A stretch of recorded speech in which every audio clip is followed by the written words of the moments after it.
right, here we go. Welcome, my brothers that are out there.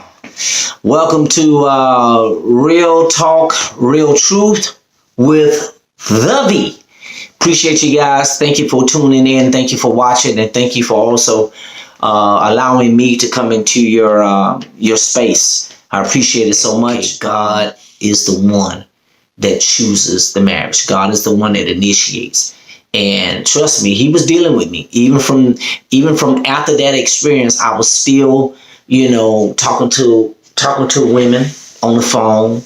I was still innocently, I wasn't doing it in a way to where I was trying to mislead them on. It just so happened that I was talking to them, they had other agendas, but me, I just still was talking to them because at that time, before God made a personal visitation to me, I was still talking to them. You see what I'm saying? This is after my ex and I had broke up. When you have that personal encounter with God, when God speaks to you, you will not forget what he said. Okay? I didn't forget anything what God said, but I was still going along doing what I still was doing, even though God spoke the word in me. See, and that goes to show you there are some things you will be gradually healed from, and there are some things that you will be instantaneously healed from. If you look at the life of Christ and the things of what Jesus did on earth, you will see that he healed some people instantaneously, and also he healed some people gradually. Some people got healed within the same hour. Some people got immediately healed. So when you're going through your process, there's some things that you still got to go through your process in. Some things you're going to immediately stop, and there's going to be some things that are going to instantaneously stop. Because once God makes his initial act towards you to come into your life and infiltrate your life and basically interrupt what you're doing, God can't fail. God is not going to fail. God is going to perform, and he's going to act out, and also it's not going to come back a lie. It's going to continuously, and it's going to prosper. That for whatever it is that he's spoken, that is what's going to happen. You guys know what Solomon was talking about, that God, his thoughts are not our thoughts, neither his ways are our ways. But for when God speaks something, it shall prosper. That what it is he said it's going to do. So, but in the process of that, there is going to be a process in the midst of the process, okay? Because that didn't come to pass till like 3 months later, when he told me that I was going to feel inadequate. And the inadequate part was, I'm kind of skipping over a little bit, but let me go back. I said, well, God, how will I know that it's her? This is him and I going back and forth. And of course, I'm humble and I'm crying at the same time. And as I'm crying, I'm like, well, God, how do I know it's going to be her since I've been making all these mistakes? He said that when you ask her this question, what do you see in me? She's going to say, God showed me your heart. All right. It was just that clear. And when I heard that, that gave me the confidence, because it gave me security that, okay, now I know that God spoke to me. I know this is God speaking to me. This is not something that I'm conjuring up in my mind. No, God gave me specific instructions. And this is another thing, my brothers, what you need to understand. When it's God, he is going to give you specific instructions on what's going to happen. But there's some things that he's not going to share with you, and there's some things that he is. Why? Because he's a balanced God. He's not going to give you instructions on everything and say, okay, go here, go do this. No, he's not going to do that unless he's ready to give you that. And if he's not ready to give you that, then he's not going to give you all of that at one time. He's going to give you increments of specific things on what is going to enhance your faith, and that's going to increase your faith, and that is going to give you some form of encouragement that it is him that is speaking to you, because he's going to continue to confirm it. So right after that situation took place, I came back to Jacksonville. And I think 2 weeks later, if I'm not mistaken, it was either 2 weeks later or that same week, I had went to church. And I was sitting there, and when I was sitting there, this lady came up to me, and she says, "Your name Vito?" I said, "Yeah, my name is Vito." She gave me a piece of paper, on that piece of paper, and she said, "God told me to give you this." And I said, "Thank you." So I looked at it, and it says, "Your prayers are reserved. It said, my prayers are reserved. And I didn't understand what that meant. But then again, I was like, okay, well, what did that? Okay, so does that mean that, when he spoke to me, some weeks ago, this is what he said? Yes, that's what he was doing. He was confirming to me that what we had spoke to each other, or him speaking to me about in Atlanta.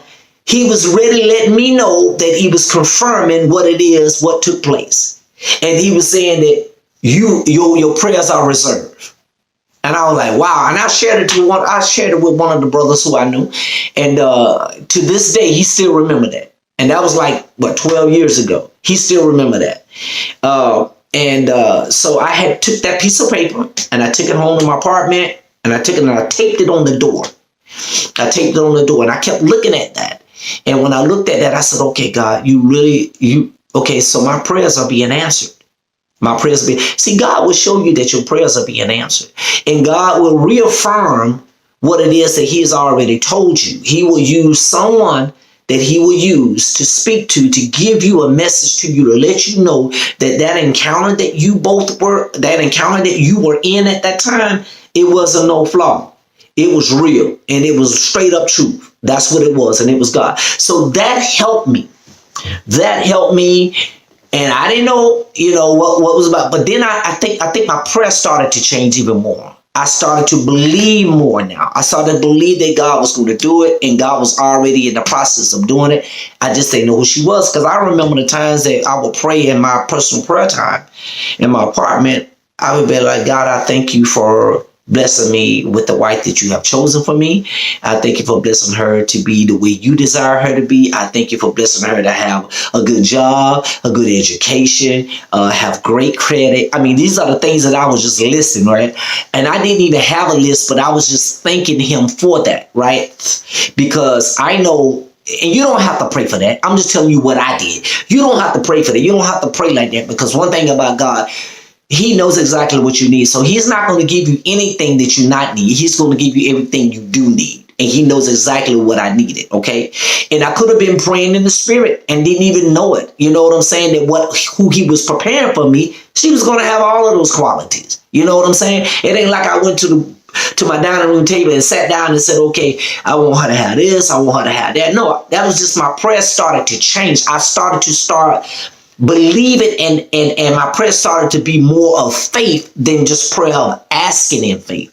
I started to confess the faith more than asking in faith. Okay, there's a difference. Somebody confessing in them believing that God is going to do something based on something what they have asked. All right, but asking in faith to confirm what God already said he was going to do, that means you are already speaking it and believing it and accepting that it's going to be done by you thanking him before you even have it. Case in point. Remember when Jesus asked, when Lazarus had died.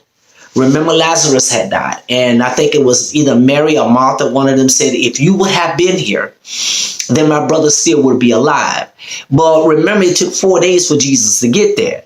So I remember Jesus when he's saying that this thing was not done for you, but this thing was done for the glory of God.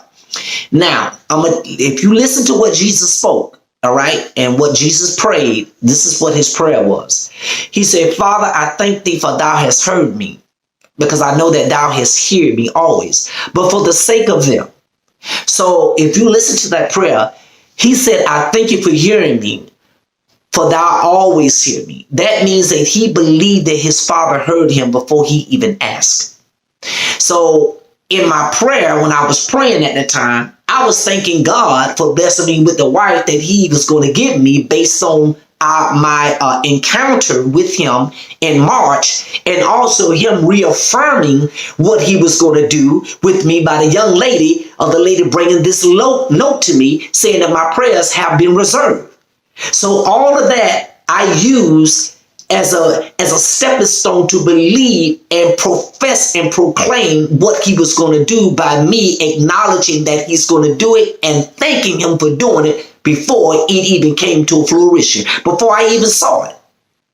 Before I even saw it. So I remember saying that, and I remember being my prayer even up until the time of June the 14th on Father's Day.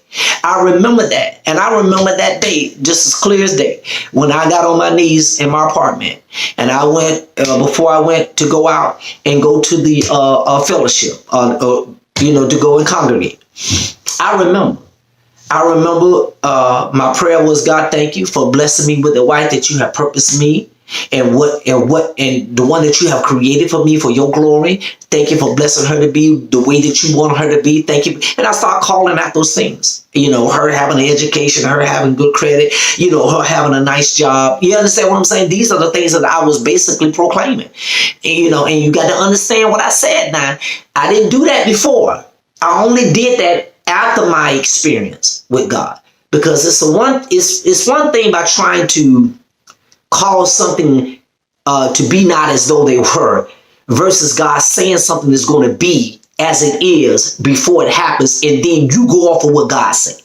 So my prayers was not based on what I was hoping for. My prayers was based on what I knew that God was preparing for me. Because if you know God, God doesn't give you anything junk. He gives you the best. Everything what God gives, he gives the best. But remember, God was obligated to bless me with his best, because he's the one that chose me for it. I didn't choose myself for it. I didn't go. The first time I did in the marriage, I chose myself for it. But this time, the second time, I didn't.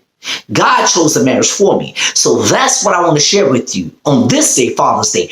Wait on God to choose you for the assignment. It's very important for you to understand that you have to wait on God to choose you for any assignment. It may not be marriage. It could be something else. It could be a career change or what. You have to still wait on God. But it's okay for you to go to God and say, God, choose me for the career that you have purposed me to be in.